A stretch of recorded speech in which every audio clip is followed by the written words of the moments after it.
Então, quer falar, começar falando um pouquinho de você, se apresentando? Então, eu sou médico, eu estou com 62 anos, trabalho há 40 anos praticamente, 38 anos como médico em emergências extra-hospitalares, CTI, do Corpo de Bombeiros, então trabalhei na ambulância, na praia, no helicóptero, fui chefe do CTI durante pelo menos 12 anos, e eu acho que a minha vida inteira eu lidei com estresse, o tempo todo com estresse, e um estresse que eu acho que é aquele estresse assim, super estresse, que é você ter uma vida nas suas mãos e você ter a responsabilidade de lidar com aquilo ali, né? E conhecer suas limitações, suas possibilidades, o que você pode ajudar e o que você não pode ajudar. Então, acho que isso tem muito a ver com essa questão que a gente vai conversar hoje, né? Eu acho que é, a minha vida inteira eu dediquei profissional ao afogamento. E afogamento é realmente uma situação onde você chega no limite, né? Quando você está se afogando, a primeira coisa que passa na sua cabeça é que você vai morrer, né? É uma certa todo mundo é o que todo mundo relata quando se afoga, uma convicção de que a vida acabou naquele momento e as coisas passam muito rápido na mente da pessoa. E eu durante muitos anos conversei com muitas pessoas que se afogaram, fiz muito trabalho de estresse para entender essa situação melhor, né? Então eu acho que assim que é um assunto muito interessante que tem a ver com a vida de todos nós em maior ou em menor grau, né? Porque assim a gente está falando de uma situação limítrofe, né? Eu vou perder a vida, é uma situação que gera muito estresse.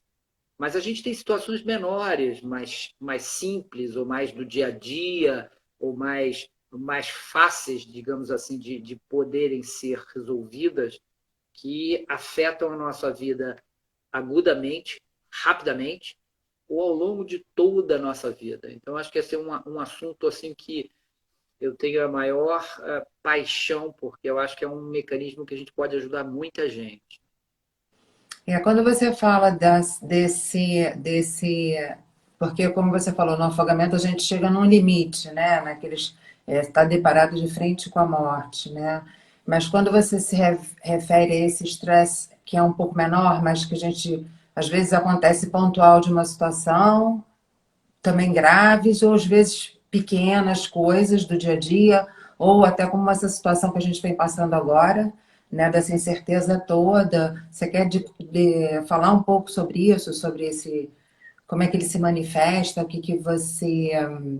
é que você definiria esse estresse em menor grau? Eu acho que tudo começa com um medo, né? Um medo de perder alguma coisa, né? E claro que o medo maior de perder alguma coisa é perder a sua vida ou a vida de alguém, algum familiar que está próximo a você. Eu acho que isso começa e esse medo gera muita incerteza, né? Mas ele não vem isolado, por exemplo. Se hoje eu sinto medo por o que vai acontecer daqui a um mês, eu vou pegar Covid, eu não vou pegar Covid, se eu pegar eu vou morrer, se eu não vou morrer, quer dizer, tudo isso é um medo que remete a gente a experiências bem anteriores, bem antigas, né, da infância, né, os pequenos medos que a gente tinha, que eram pequenos ou que eram sentidos por mim como grandes ou pequenos. Então, assim, a gente tem basicamente, ao lidar com o medo, uma situação de estresse ou de distresse. Ou seja, uma situação em que a gente se estressa, e o estresse, o medo e o estresse são coisas muito positivas.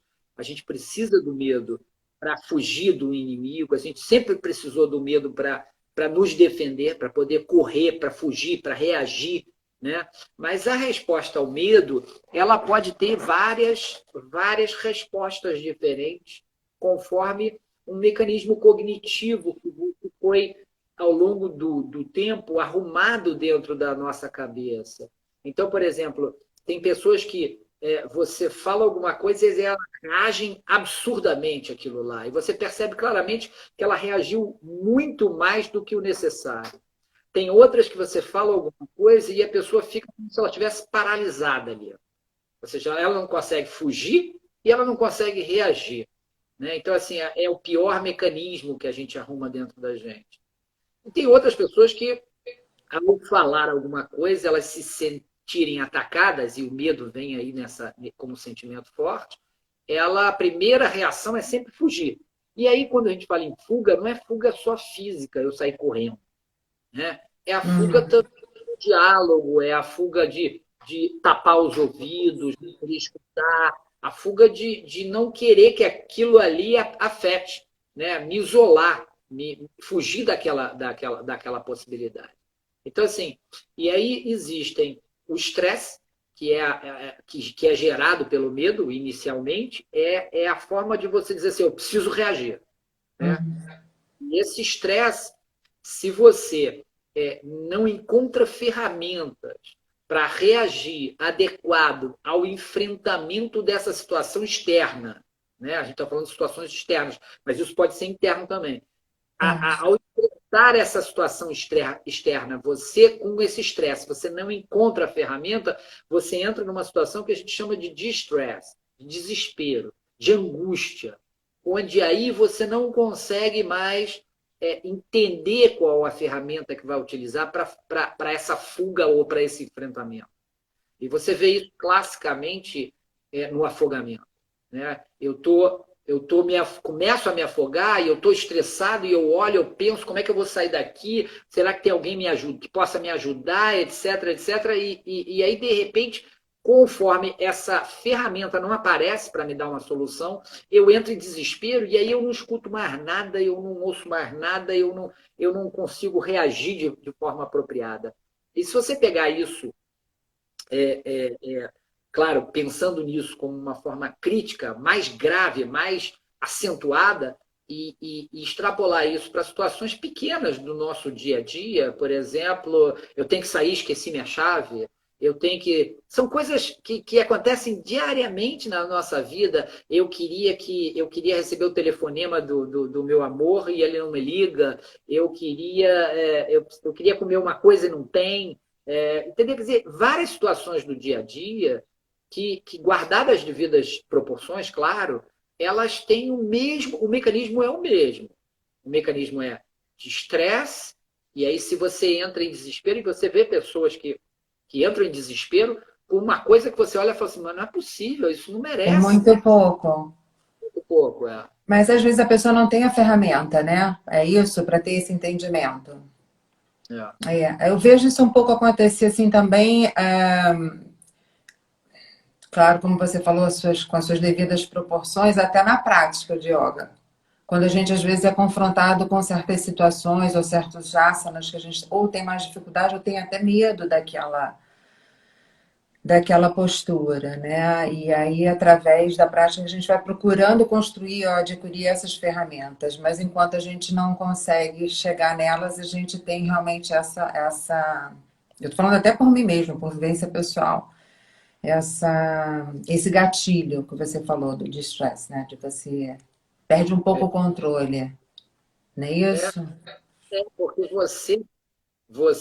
você procura uma ferramenta, né, que você precisa para sair dessa situação de enfrentamento e não encontra. E aí Entendi. aquilo ali remete, infelizmente, remete a experiências passadas de medos muito maiores. Na realidade, você não está reagindo porque você não encontrou a chave em si, mas de uma outra situação que você passou, que você não tinha ferramenta e que você ficou com medo, e aquilo dispara um processo que é, digamos assim, incontrolável, né? E te leva para um mundo em que você vai ter menos soluções para resolver aquela determinada situação que você está enfrentando. Então é como se fosse uma coisa assim, enquanto você não se propõe a construir ou a buscar essas ferramentas, você vai fazendo uma coisa quase que acumulativa. É isso? E automática, né? Você quando você, digamos, era criança, um menino veio e tirou o seu brinquedo, né? E aí você podia ir lá tomar o brinquedo da criança de novo, você podia ficar parado sem fazer nada, ou você podia chorar para alguém te defender, né? Nada mais é, as nossas reações agora como adultos, nada mais são como essas reações que nós enfrentamos, esses mecanismos que nós construímos para a gente quando a gente era pequeno. É claro que esses mecanismos vão evoluindo, né? Eu não vou, por exemplo, agora, se alguém me roubar, eu vou cair, eu vou abrir um berreiro de chorar, entendeu? Mas assim, eu posso ficar reclamando, isso perpetuando a reclamação, reclamando, reclamando, dizer, me lamuriando o tempo todo. Então, assim, elas, a gente a gente sofre várias situações quando nós somos crianças, Uhum. e essas respostas que a gente encontrou, elas são usadas durante muitos anos, ao longo da vida inteira. E isso, às vezes, e na maioria das vezes, a resposta não é a melhor, porque era boa quando eu tinha 2, 3 anos, 4 anos, mas agora eu tenho 60, né? E é inadmissível que eu sente na calçada e comece a chorar que nem um descontrolado. Então, assim, e aí eu vou procurando mecanismos de chorar, de fazer essa mesma choradeira que eu fazia quando criança, mas agora de uma forma um pouco mais adulta. Só que Mais isso não elaborada, né? é elaborado. Mas só que isso pode não me levar a uma boa solução. Mas como é um aprendizado antigo, eu continuo usando isso, né? Eu continuo repetindo modelos, não que sejam modelos melhores para mim, mas são modelos conhecidos. E dentro, mesmo que esses modelos sejam sofridos ou causem sofrimento, esses modelos, por serem conhecidos, eles são mais seguros, mais, entre aspas, tranquilos para mim. E isso é gerado por um gatilho que dispara e às vezes é incontrolável, né? Então, assim, eu acho que é muito importante quando você está no estresse, muito estresse, né? Você está no estresse, é você entender aquelas situações, o que você pode para fazer como ferramenta, construir para você como ferramenta, rever processos cognitivos, rever situações, para não entrar no estresse, para não entrar na angústia, para não entrar numa situação que não vai, aí sim, não vai te dar resposta nenhuma. Eu gosto muito de exemplificar coisas, porque eu acho que fica mais contextualizado. Né? Por exemplo, Uhum. relações afetivas que você vê algumas pessoas terem a mesma relação afetiva que acaba na mesma situação, uma em seguida da outra. E aí a pessoa se pergunta, mas porra, como é que eu consigo ter relação com várias pessoas e elas terem o mesmo final? Porque você está construindo, você é a pessoa que pode mudar a forma como você vai escolher, a forma como você vai caminhar, a forma como você vai finalizar essa relação de uma forma ou de outra, né? Então, na verdade, você vai quebrar o padrão e vai quebrar, desconstruir e experimentar de uma outra forma. A gente no yoga, a gente fala um pouquinho chama isso de sanskaras, né? Que seriam assim, através das experiências que você vai vivenciando ao longo da sua vida, a forma que você reage, ou a ferramenta que você tem naquele momento para reagir, você cria um padrão, né? Fica registrado aquilo, que é exatamente o que você está falando, né? No yoga a gente se refere dessa forma, na placa mental. Se futuramente chega a uma situação em que você percebe ou alguma coisa é um gatilho para isso que você viveu, ou para aquela sensação que você viveu, às vezes não precisa nem ser a mesma coisa, como você colocou. Se você não tiver clareza diante do seu momento atual, que você já não é mais aquela pessoa, você acaba repetindo, que foi o que você falou. No passado funciona, mas não necessariamente no presente vai funcionar. E aí você acaba, com esse tipo de padrão, você às vezes não consegue fazer as melhores escolhas para você, né? São as escolhas mais adequadas. Mas isso, quando a pessoa não Quando ela não consegue essa construção para a ferramenta, essas coisas todas de procurar uma solução, quando ela não, ou não faz uma terapia, ou não faz um tratamento, ou ela mesmo nem identifica que ela tem, né? Porque às vezes as Claro. pessoas não conseguem nem identificar que ela tem, isso vai criando um processo nela, né? Muito profundo, né? Eu queria que você falasse um pouquinho disso, é isso que o pessoal chama do transtorno de estresse? O transtorno de estresse pós-traumático, ele tem dois tipos de situações. Ele tem uma situação aguda e uma situação crônica. A situação aguda é muito clara. Morreu um amigo meu, morreu um parente, morreu um tio, eu tive uma perda importante.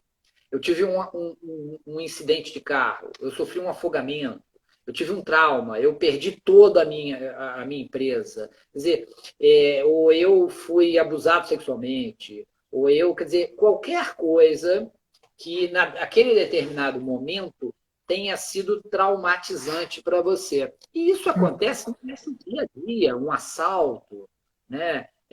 Você escorregar no meio da rua e cair no meio da rua, e se borrachar e todo mundo rir, né? E ninguém ajudar. Às vezes E são coisas que parecem pequenas, mas ela tem às vezes para a pessoa tomar uma dimensão muito grande. É. e porque naquele momento aquilo pode parecer uma besteira para você, você pode levantar e falar assim, pô, limpou e saiu, né? Ou, por exemplo, ficar menstruada, você está sentado numa sala e fica menstruada e se suja toda. Quer dizer, coisas que podem ser tiradas Cotidiano.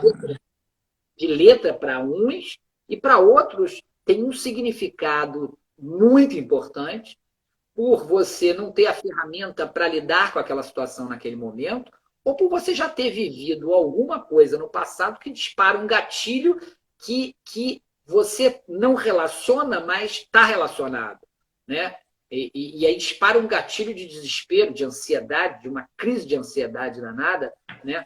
Todos esses traumas, eles podem provocar maiores sintomas ou menores sintomas. O transtorno de estresse pós-traumático, uma sigla TEP, é uma sigla chata, feia, grande, difícil, mas ele é muito simples. Ele vem caracterizado por três principais condicionamentos. Né? Primeiro, Uhum. ele tem uma mensagem, uma lembrança intrusiva. Ou seja, eu passei por alguma coisa e toda hora aquilo ali vem na minha cabeça. Eu sonho com isso, eu não consigo me livrar daquele sentimento ou daquele sentimento que eu passei. Passei vergonha num determinado lugar e toda Uhum. hora, outros dias, aquilo vem aparecendo para mim. Então aquilo é intrusivo, aquilo se mete e aquilo pode me dar exatamente os mesmos sintomas que eu tive naquele momento que eu vivi aquele trauma. Desespero, choro, angústia, dor no peito, vários sintomas daquilo ali. Para lidar com essa situação, eu começo a ter alguns mecanismos que assim, eu faço um esforço danado para evitar isso aí. Né? Eu começo assim, por exemplo, eu passei uma vergonha, por exemplo, num elevador.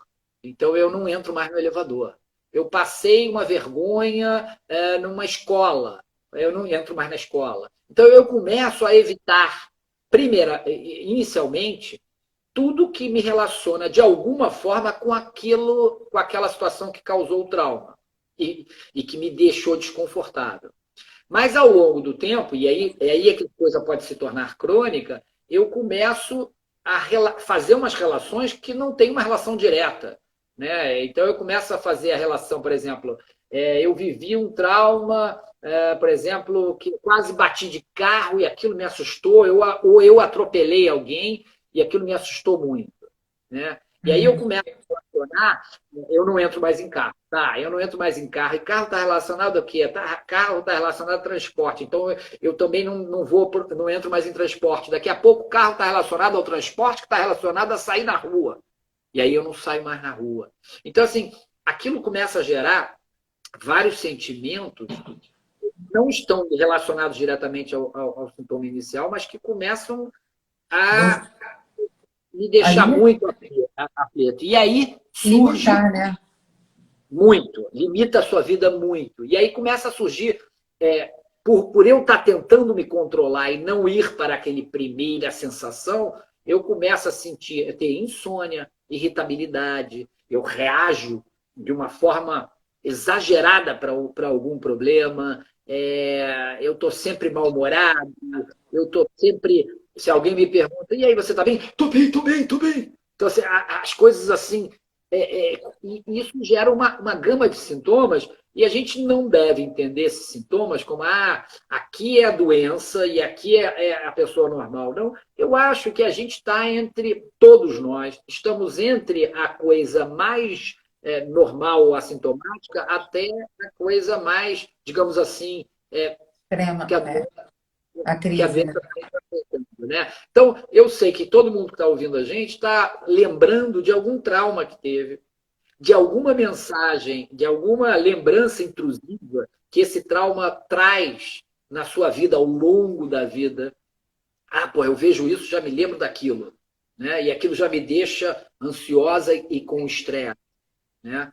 E isso pode ser agudo, ou seja, eu posso pegar isso aí e tentar, assim que aconteceu o trauma e eu sinto que eu não lidei, não, a minha lida com o trauma não foi boa, eu posso começar a tentar trabalhar isso, e a gente vai ver isso mais à frente no tratamento, o que, que a gente pode fazer, ou eu posso reprimir isso, tentar suprimir isso, né? Oprimir isso, esse sentimento, essa passagem.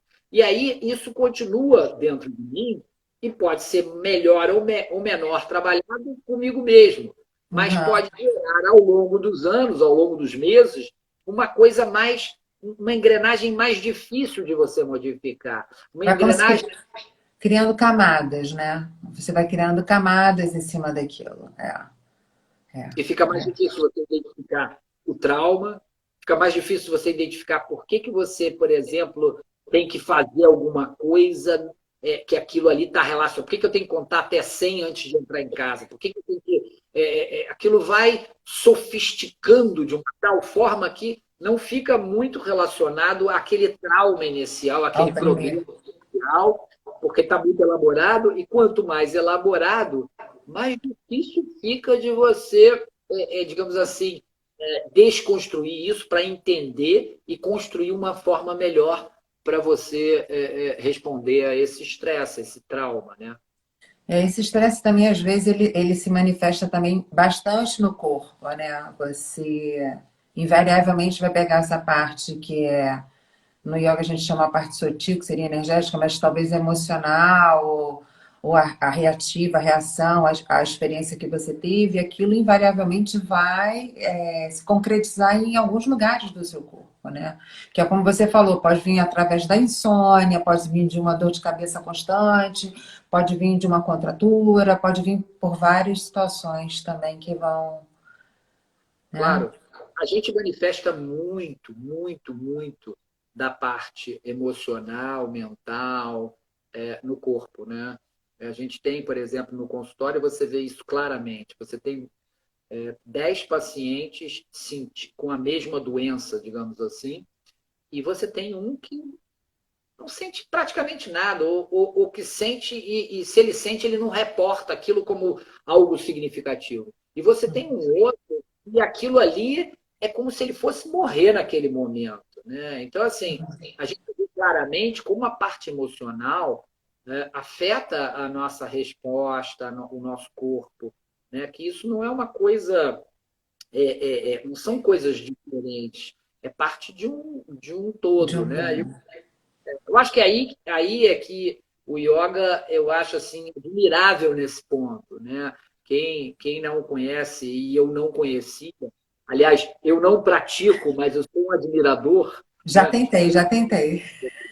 Eu não pratico porque eu tenho várias outras coisas de prática que eu faço. É, eu sou um admirador porque eu acho que o yoga ele não é uma coisa física só, mas é uma coisa muito emocional e é muito, não sei se é regenerativa, mas eu diria assim, mais é como se você estivesse resgatando caminhos diferentes para você, É, testando eu até caminhos. vou falar um pouquinho, porque eu acho que muita coisa que você falou eu identifiquei dentro da prática. Mas eu vou te fazer uma pergunta antes, depois eu falo sobre isso, que justamente a gente vai nessa parte da desconstrução, como você falou, né? Vai tirando essas camadas quando vai ficando muito difícil de identificar. Mas eu vou te fazer uma pergunta antes da gente falar disso. Que você chegou a falar das ferramentas, né, para enfrentar esse estresse, né? Os caminhos que a pessoa pode se utilizar. A gente falou, eu vou só dar uma repassada para quem entrou agora. Você falou do estresse, a gente falou do estresse falando perto da morte, mas você também colocou que esse estresse ele pode vir de um dia a dia, ele pode vir de uma experiência lá atrás, em que ele foi se encaixando em vários outros pequenos acontecimentos no decorrer da vida, né? E a gente vai reagindo de formas diferentes conforme o tempo passa, ou às vezes de formas iguais. Mas tudo isso diante da gente não enxergar o que é realmente, né? Não dar devido valor para cada situação. Quando a gente é criança, a gente nem tem ferramenta mesmo. Quem vai trazer essa ferramenta são os pais e a escola, de alguma forma. Mas conforme a gente vai ficando adultos, cabe a nós a esse exercício e essa identificação das situações. Mas eu queria que você me falasse, porque a gente está vivendo um momento bem peculiar, né? Já são 3 meses aí nessa situação que eu acredito que tem várias pessoas que têm a questão da morte, como você falou, de pegar a doença, do Covid, o medo de ser grupo de risco, ou de ter alguém dentro de casa no grupo de risco. Mas também tem outras situações que não são apontadas direto para a morte, mas que no final das contas, se você for esmiuçar, vai cair lá, que é a parte realmente da estrutura que a pessoa tem hoje, se ela pode ficar em casa, se ela precisa ficar de sair de casa. Então, isso tudo, eu queria que deixar assim, trazer assim para tona, que também faz parte desse estresse diário, né? Essa incerteza de cada 15 dias vai abrir, não vai abrir, e que é natural, porque eu tenho escutado muito das pessoas que praticam comigo, ou as pessoas que eu conheço que praticam, a gente se fala, acaba comentando, como está sendo difícil para algumas pessoas manterem a prática, porque tem dores no corpo, dores que não tinham, ou ficam extremamente muito para baixo, ficam muito tristes, porque as notícias também não são as notícias que as pessoas querem ouvir, né? A gente gostaria que voltasse tudo ao normal. Não vai ser igual como era antes, vai ser diferente, mas as pessoas querem uma solução mais rápida para saírem desse momento mundial de estresse, né, que a gente está vivendo. Então, aí em cima disso, eu queria que você falasse um pouco sobre essas ferramentas que ajudariam alguma pessoa que se identifica, ou que está escutando, ou que conhece alguém. Quais seriam essas ferramentas para a pessoa lidar com esse nível de estresse, de ansiedade, de frustração, né? É, eu, antes de entrar nesse assunto, eu queria contar uma experiência própria. Como eu disse para você, eu adoro contar experiências que a Eu gente já sei. passou e a gente consegue lidar com isso de uma forma ou de outra, né? Quando eu tinha 12 anos, eu ganhei na época chamava-se Velosolex. Era, um, era uma motozinha, né? 12 anos de moto, andando pela rua, sem placa, não tinha emplacamento naquela época, sem capacete, né? Com o cabelo, eu era surfista na época, o cabelo voava, né? E eu na primeira semana andando de Velosolex, com a minha Velosolex, que eu ia para a escola, né? Eu olhei para ele só tinha um retrovisor, então eu tive que olhar para o lado para poder ver se vinha carro. E quando eu olhei para o lado, eu estava no meio de uma curva, eu bati no meio-fio, voei por cima da Velosolex e aterrisei no gramado e fiquei todo ralado.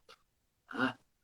E eu me lembro claramente, porque eu acho assim, isso foi um trauma, uma coisa que marcou na minha vida, marcou as minhas decisões, as minhas respostas, etc. e tal. Mas o que eu queria contar isso era porque eu liguei para o meu pai, estou aqui todo ferrado, alguém ligou, né? Não tinha celular na época, você tinha que pedir alguém para ligar. Aí ligaram para ele e disseram, olha, ele está ali, e era perto de casa. Ele veio com uma Kombi, né? Botou a moto dentro da Kombi, me botou dentro da Kombi e fomos para o Hospital Miguel Couto. E eu me lembro claramente falando para ele, pai, eu não quero nunca mais Velosolex, eu não quero nunca mais Velosolex. E ele dizia para mim, não, a gente tem que comprar uma moto maior para você. A gente tem que comprar... essa moto é pequena, ela não tinha um retrovisor, você precisa de uma moto mais legal, Maior. mais potente. Então, assim, você vê a forma que eu reagi ao trauma era, caramba, eu não quero mais. Isso teria me afetado de uma forma na minha vida, né? E que me afetou de outra forma. Mas, assim, qual a importância que tem quando você tem um reforço do lado, quando você Um escuta, suporte. quando você tem um suporte, né?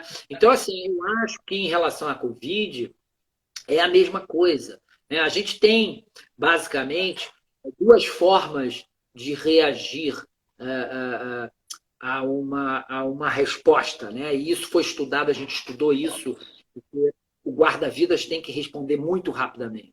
Né? E na hora que ele está respondendo no socorro, para socorrer uma pessoa dentro d'água, em realidade, ele pode pensar, mas esse pensamento não vai ser tão rápido que consegue decidir para ele as melhores decisões.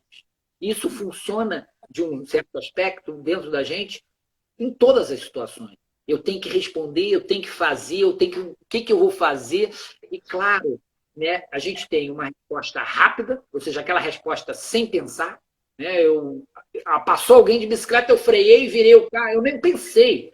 Não foi uma coisa que eu elaborei, tá passando uma pessoa. Não, aquilo ali foi reflexo. Dentro das nossas respostas a qualquer situação de trauma, isso acontece. Ou seja, eu tenho uma resposta reflexa. Né?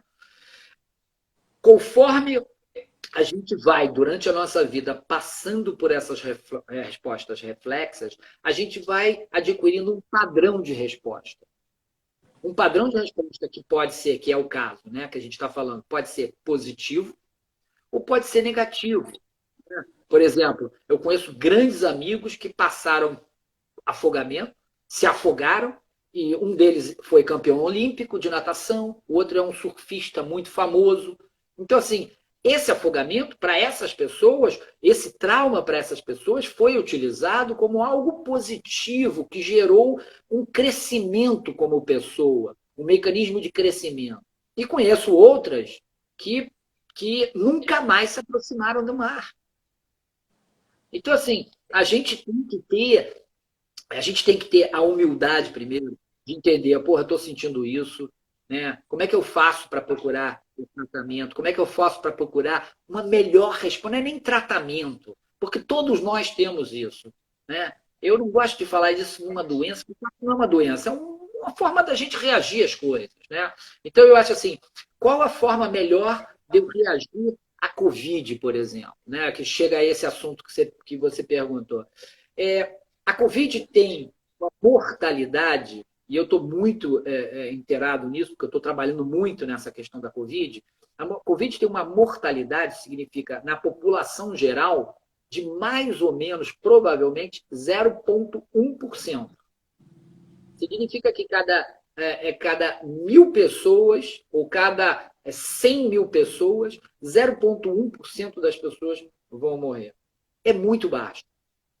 A ocorrência da morte é muito baixa. Por que existe esse pânico todo? Porque como ela atinge um número muito grande de pessoas, e ela vai atingir pelo menos umas 120 a 140 milhões de brasileiros, significa que se você pegar 140 milhões de brasileiros e botar 0,1%, dá o quê? 140 mil pessoas mortas. Né? O que é uma coisa assustadora, né? Do ponto de vista de perda de vidas. Né? E é assustador. Mas, assim, eu acho que quando a gente responde esse medo do que está ali fora, se eu estou tomando as medidas necessárias, se eu estou fazendo o que estão sendo recomendado, claro que existe uma mensagem dúbia sempre. Um diz para você, você pode sair, o outro diz não sai, um diz usa máscara, não usa máscara. Quer dizer, existe uma certa mensagem que é muito ruim. Eu imagino assim, é como um pai dizendo uma coisa e a mãe dizendo outra. Quer dizer, eu vou acreditar em quem? Eu vou olhar para quem? Eu vou seguir que tipo de modelo? E isso é muito ruim. Né? Nesse dado, eu acho que a gente deve seguir o modelo de quem tem mais experiência, são os investigadores, os cientistas, os especialistas, e quem tem menos conflito de interesse de te indicar uma coisa ou outra, quem tem mais intenção de querer o bem para você e o melhor para você. Tá? Então, assim, eu acho que eu vejo assim, um problema muito grande em relação à Covid. Eu creio assim, a gente quer que menos pessoas morram. Isso é um fato. Eu acho que ninguém quer que mais pessoas morram. Tá? Todo mundo quer menos mortes. Tá? Mas eu tenho um sujeito, né, e a gente tem vários sujeitos dentro da população, eu tenho um sujeito que não acredita em nada e nem ninguém, ele acha que ele é o super-homem, ele pode sair, ele pode fazer, que nada vai acontecer. E eu tenho no outro extremo um sujeito que está extremamente acuado em casa, achando que a Covid vai chegar nele de qualquer maneira, ele vai morrer. Então, tem os dois extremos. Só que eu, como mensagem, por exemplo, o jornal, as mídias, tanto as sociais quanto as televisivas, todas as mídias, elas, elas não podem, elas não conseguem dar uma mensagem customizada para cada um, né? Para o que cada um está passando. Então acaba que a mensagem ela vem algo no meio ali, querendo assustar aqueles que não estão Com fazendo o que medo, deveriam e reduziu o medo daqueles estresse. que estão com medo. Né? Só que nem sempre ela consegue isso. Quer dizer, na maioria das vezes não consegue. Por quê? Porque eu acho que cada um vê aquela situação, olha para uma situação de forma diferente. Um olha para o copo meio vazio, o outro olha para o copo meio cheio. Né? Então, assim, tem uma visão de quem está vendo, se ela quer ver ou não, né, aquilo que assusta ela, ou se ela quer negar. Então, acaba indo para aquele mesmo ponto que a gente estava conversando no início. Se eu vou reagir, se eu vou paralisar, ou se eu vou fugir. Né? Que tipo de Aham, reação eu vou ter diante da Covid? Né? tá. Mas e isso gera, agora voltando, saindo um pouco do Covid, porque o Covid é um ponto de estresse para todo mundo, né? Isso aí é uma coisa que não se discute, mesmo até para quem não acredita, porque a pessoa está estressada com toda a situação que vem acontecendo. Mas voltando, você chegou a falar das ferramentas de para enfrentamento desse estresse, né? Falando do agudo até o menos agudo, um do cotidiano, né? Como vivenciar esse estresse diário, como a gente está passando por isso agora, né? E eu queria que você falasse um pouquinho. Eu acho assim, que a gente tem formas diferentes de reagir, formas diferentes de tratar esse Aham, estresse que pode gerar um transtorno de estresse pós, né? A gente tem condições de lidar com isso de três maneiras diferentes, basicamente. A uhum, primeira é, se eu estou num estresse agudo, uma ansiedade aguda, eu estou num momento de ansiedade, o melhor para você, o que vai fazer um efeito mais rápido a curto prazo, é um ansiolítico. Né? Eu sou a favor do ansiolítico. uhum, Acho que, não quero tomar remédio. Tudo bem. O remédio não é uma coisa para você ficar para sempre. É um momento em que você está enfrentando algo e que você ainda não adquiriu a ferramenta para esse enfrentamento. O que o ansiolítico vai fazer? Ele vai baixar um pouco a bola para te dar mais tempo, menos sofrimento e mais possibilidades de adquirir essas ferramentas que estão faltando para esse enfrentamento. Tá? O segundo é a psicoterapia, né? É falar com alguém, é botar isso para fora, é conversar, é encontrar outros homônimos, é encontrar outras pessoas que passaram pela mesma coisa, né? E que lidaram de uma outra forma, de uma forma, digamos assim, melhor, menos nociva para si mesmo, né? Menos que tenham feito menos mal, tenham provocado menos ansiedade, que tenham buscado caminhos um pouco diferentes, porque o resultado que todos nós queremos a gente vai passar por estresse. O estresse é super importante, o medo é super importante, o erro é super importante, e é assim que a gente aprende na vida, né? Como a gente vai caminhar até chegar num resultado final, é o caminho que você vai escolher. E esse caminho, ele pode ser ajudado por uma psicoterapia, ele pode ser ajudado por algumas terapias diferentes psicológicas, porque é tudo a ver com a emoção, com a forma de reação. Tem terapias comportamentais, tem. Cara, cada um tem o seu valor e cada um tem o seu mercado no sentido. Eu posso fazer, buscar uma terapia e não funcionou para mim, mas uma outra pessoa pode buscar aquela terapia e funcionou muito bem. Então, assim, não há uma medicação, não há uma receita fechada para a todo mundo tem que fazer isso. Não, né? E o terceiro, eu acho que é formas de você relaxar, formas de você baixar a bola desse estresse. O que alivia muito o estresse são os exercícios, o relaxamento e o yoga, acho que entra aí de forma espetacular, né? Uhum. E relaxamento, se você acha se a cromoterapia funciona para você, legal. Se a homeopatia funciona para você, ótimo. Quer dizer, procure formas. Às vezes a gente tem que tentar duas, três coisas diferentes ao mesmo tempo, ou às vezes a gente tem que passar por uma via, digamos assim, crucis, para entender qual é a melhor forma para a gente, o que é melhor para a gente, né? Eu me sinto muito bem Pegando pegando. onda. Pô, eu volto, qualquer um pode me xingar que eu não tô nem aí, Mas tá de entendeu? castigo, né? Castigo a 90, quase vai fazer 90 dias por causa da. Que não pega onda. Aí, na verdade, olhando assim, a onda é tu yoga. Eu vou dizer que a onda é tu yoga. Posso até estar sendo falando uma blasfêmia, mas a onda é pega a onda é tu yoga, porque eu já falei isso em outras lives, e é o que eu acredito, o yoga, quando eu falo yoga, eu falo o estado de yoga, né? É um estado mental, Acho né? que é. Que fala que é para você aprender.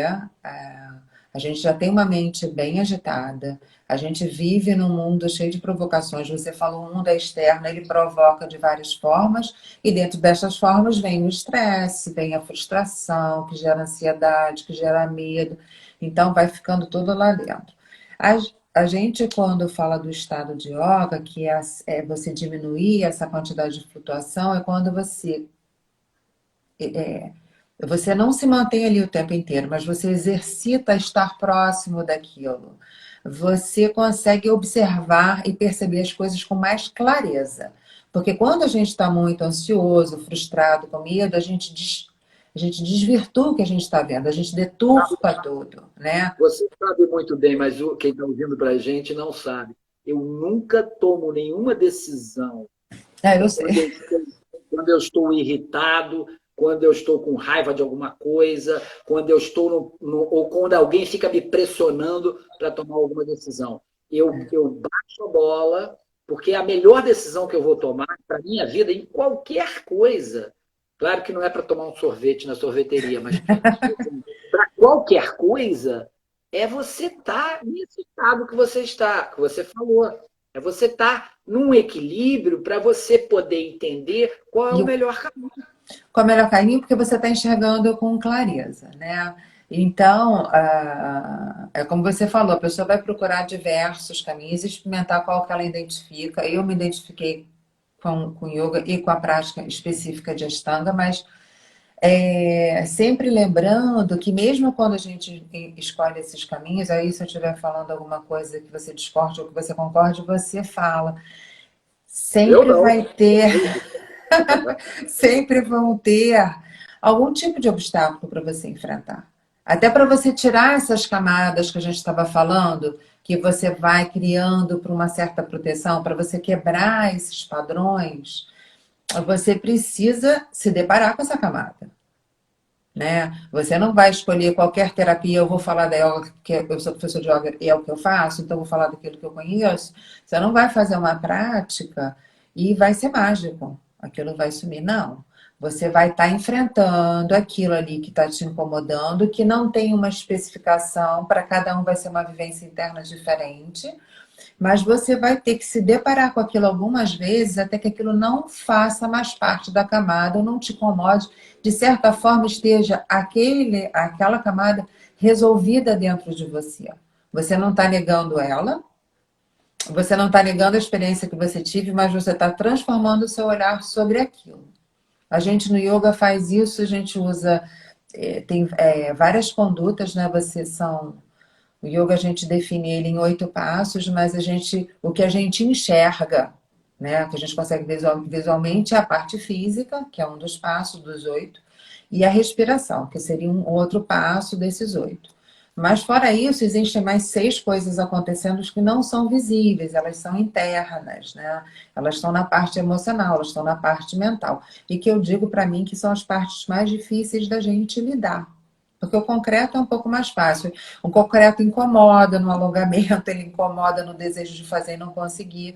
Mas a parte mental, ela é a mais difícil de você Claro, primeiro acessar, depois acolher, depois mudar, entendeu? Então, em todas as posturas, né, que eu imagino, né, eu já vi você praticando Ashtanga, acho dificílimo, acho assim, desafiador realmente, muito lindo também, né? Eu acho assim, existe, claro, existe pessoas que têm mais habilidade, mais flexibilidade, mais facilidade para a postura, existe, claro, né?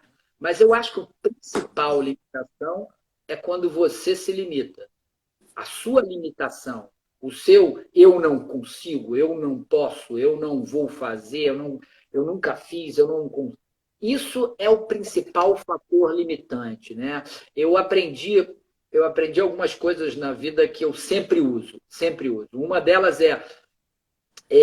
fazer concurso assim que eu me formei, eu fazia concurso e algumas pessoas me perguntavam, mas para que você está fazendo concurso para isso? Você vai entrar, você vai trabalhar lá? Eu falei, eu não sei. Mas se eu tiver passado, eu tenho a opção de dizer quero ou não quero. Se eu não tiver passado, eu já estou é só escolhendo. não. É É só só não. não, né? Exatamente. Então, assim, eu acho que essas experiências são muito importantes. Acho também que o yoga ele faz você, ele te desafia a conseguir algumas posturas, né? E eu acho que a sua limitação não pode é muito usado. A gente usa muito, a gente Como se boicota, desculpa. a gente se boicota muito, nós nos limitamos muito, né? Por isso assim que eu acho assim tem coisas que eu sei que não tem como fazer. Eu não tenho como voar, eu não tenho como. Né, você sabe, tem coisas que eu não tenho como fazer. Mas tem muitas coisas na minha vida profissional inteira que me disseram que não era possível e eu fiz.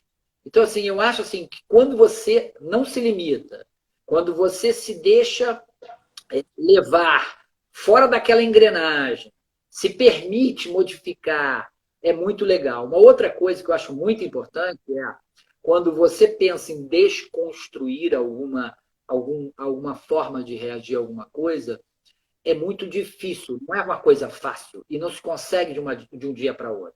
Isso leva tempo. Sim, É um exercício diário como o yoga. tem investimento. Tem um investimento. Muito investimento, paciência, porque é difícil mesmo, né? E você entender que no momento em que você tem, por exemplo, uma atitude reflexa como essa, por exemplo, para se proteger, e que você, naquele momento, interpreta aquilo como não benéfico, você desconstruir isso é muito difícil, porque você tem que ir até o momento em que você não tenha reação nenhuma, para então adquirir uma reação que você acha mais adequada para a tua idade, para a tua experiência, para o teu momento de vida. Então, construir é desconstruir um pouco. E isso causa, às vezes, um pouco de ansiedade. Mas, assim, no momento em que você vislumbra que essa desconstrução vai te dar uma ferramenta muito melhor para você como vida, cara, isso ganha um valor incrível, né? Então, assim, eu gosto muito, e você sabe disso, eu gosto muito do vai e vem. O que é negativo, o que é positivo? Vai cinco nesse negócio, negativo, positivo. Aí isso eu podia fazer assim, isso eu podia fazer assado, mas isso eu podia fazer assim. Eu gosto de me questionar muito Eu sei. até tomar uma decisão, né? E É. isso me faz questionar até pontos que eu não quero rejeitar, né? Coisas que eu não rejeito. Será que eu estou fazendo isso porque eu sou vaidoso? Será que eu estou fazendo isso porque eu sou egoísta? Será que eu estou fazendo... Eu acho que esse questionamento é admitir que você possa sentir isso, que você é humano, que você é uma pessoa e que você possa sentir isso. Quando você admite que pode sentir isso, fica muito mais fácil você dizer que sim ou que não e desconstruir e poder partir para uma coisa melhor. Quando a gente vai fazendo esse exercício, que isso é um exercício, né, de investigação, né? A yoga traz isso para você, autoconhecimento. Você vai se colocando em certas situações. Eu não posso falar que tem etapas, porque cada um vai vivendo a sua de uma forma, mas é uma forma tão sutil e silenciosa que você vai percebendo, vai levando algumas coisas que vai vencendo durante a prática diária, todo dia um pouco, todo dia você faz. Um dia dá certo, outro dia não dá certo. Você conseguiu fazer uma determinada coisa, aí você Dá fica mais meses sem errado fazer. do que certo, né? Dá muito Sempre, mais errado. sempre, sempre. Mas é o que você falou, a construção do caminho, né? Esse caminho, porque na verdade o objetivo disso tudo, como eu falei lá um pouco mais atrás, é estado, é você estar bem dentro de você mesmo. Para então você poder olhar para fora e estar bem com os outros e com a situação de fora. Então, é uma investigação interna, e aí entra nisso que você está falando, né? Se questionar o tempo inteiro, prestar atenção, observar, ser sincero com você mesmo, né? Porque não é fácil você fazer uma pergunta que você falou, eu sou vaidoso, não sou vaidoso? Essas coisas todas, assim, isso demanda um trabalho, demanda uma certa persistência. Porque é mais fácil a gente se acomodar e se boicotar, entendeu? A gente, na ciência, né? Eu sou um investigador, Veja gosto de a investigar. hora aqui. Pode falar, Eu pode gosto falar. muito de investigar em relação ao afogamento e primeiro socorro. Então, eu investigo muito. A gente tem uma coisa chamada conflito de interesse, né? E a gente sempre, em todo o trabalho que a gente publica e a gente produz, a gente tem que dizer qual é o conflito de interesse. Você trabalha em alguma indústria farmacêutica, você trabalha com algum produto que Uhum. você fez. E eu acho que é impossível não ter um conflito de interesse dentro de tudo que a gente faz. Mesmo que seja o interesse de fazer por uma outra pessoa para você ficar, para você se agradar por você estar ajudando uma outra pessoa. Então, sempre tem um conflito de interesse. E esse conflito de interesse, diversas vezes, atrapalha a nossa visão de enxergar o que está acontecendo com a gente. Qual é a nossa Uhum. limitação? O que a gente está limitando? Como nós estamos nos boicotando? O boicote que eu faço, né? Por exemplo, eu vou dar uma aula, etc, etc, e esqueço o material para dar aula. Eu me atraso. Entendeu? Todos os boicotes que a gente faz na vida e, assim, a gente tem que olhar para o eu. Eu acho assim, olhar para o eu é a coisa mais importante para você poder olhar para fora. Eu Isso acho aí. também que quando você olha para o eu, você também toma a consciência de que você tem as rédeas da maioria das decisões Exatamente. Isso dentro aí. da sua vida. Né? Não é quem está fora que, fulano de tal é que me impediu de fazer isso. Cara, ele pode ter participado em 5%, 10%, 15%, mas tem todos aqueles 85% que você pode fazer de uma forma diferente para conseguir aquele resultado. Então, assim, eu amo trazer a responsabilidade para mim e entender que eu sou parte da solução. E a maior parte da solução está na minha mão. Então, assim, No yoga, a mesma coisa. Eu acho que é isso que, que, que, que vem à tona, né? É você estar com você, refletindo, encarando as suas limitações, deixando de colocar limitações, né? Porque uma coisa claro, todos nós somos limitados, mas o problema são as limitações que nós nos colocamos. Ah, não, isso eu não consigo. Quer dizer, você já não consegue, porque você já está dizendo que não consegue, não vai conseguir mesmo, né? Então, assim, eu acho que o papo foi muito bom. Foi. Foi Muito muito bom. bom mesmo. A gente vai pensar em mais outros assuntos. Amigos lindos, essa live já está aqui. Ai, um monte de gente conhecida. Adorei ver também. A intenção é agregar valores para as pessoas, ajudar o máximo possível, da onde a gente está, né? Que a gente ainda está aqui no distanciamento. Tem aluninha, tem sobrinha, tem amigo, tem Eu acho que praticante, Lorna, Leandro. Oi. discutir o nosso dia a dia, a gente não tem as soluções, Não. né? O que a gente está buscando vamos caminhar, vamos tirar algumas pedras do caminho, vamos mostrar algumas experiências passadas que a gente foram felizes, né? Mostrar que a gente erra pra caramba, porque nas mídias sociais só mostram o sucesso. Ih, erramos essa. Para cada um sucesso, você pode ter certeza que tem Muitos erros. Muitos erros. nove derrapadas. E ninguém conta derrapada. E Não. aqui ia contar algumas derrapadas, sim. A gente sofre várias dificuldades, A gente claro. pode fazer uma live só de derrapar. Pode sim, pode sim. Vai ser. Com você eu vou a qualquer lugar. Oba! Gente, obrigada pela presença de todo mundo. A gente vai pensar em mais lives. Se vocês tiverem sugestões, né? Manda pra gente. De repente a gente pensa aí numa outra. Hein, Mari? Manda sugestão. Bia, quem quiser escreve, faz pergunta. A gente pensa numa coisa que possa incluir um pouco da vivência do dia a dia, um pouco alguma coisa da medicina, um pouco que possa incluir yoga, primeiro socorro. Se quiserem saber alguma coisa mais específica dentro da área de medicina, a gente bota o Davi para falar. E que possa do surf, né, Léo? Vou chamar o Léo quando acabar, você vem aqui em casa para surfar com o Davi. Tá? Agradeço a presença de todo mundo. Bom restinho de domingo. Beijo, Vavá, Lívia. Beijo para todo mundo. Yoga é aliada do surf. Isso aí, Bia. Vamos fazer então, de repente, uma live sobre surf. Davi vai falar um pouquinho aí do mar, tá bom?